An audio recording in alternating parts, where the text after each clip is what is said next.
In this video, we will guide you through creating scheduling forms using Google Forms. The first step is to create a Google form. So go to the Google Forms homepage and log in using your Google account. If you do not have a Google account, you should create one. From here, open a new form from scratch by clicking the Start a New Form button. Now it's time to set up your online appointment scheduling form. Name your form at the top and add a brief description if you wish to. Now you should add your form's fields.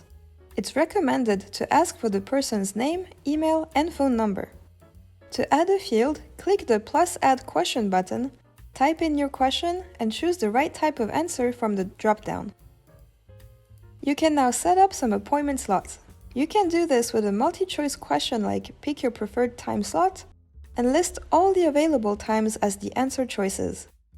You're all set to start collecting information and scheduling appointments. And now you should use conditional logic.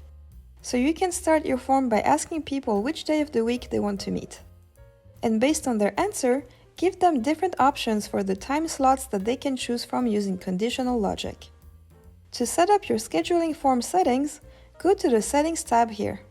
Under the Responses option, enable the Collect Email Addresses option as you will need them for further communication. You can also enable the Limit to one response option.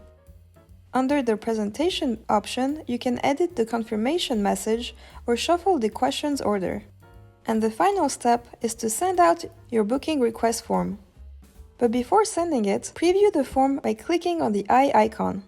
Once you are satisfied, click on the Send button and share it via email, link, or embedded HTML.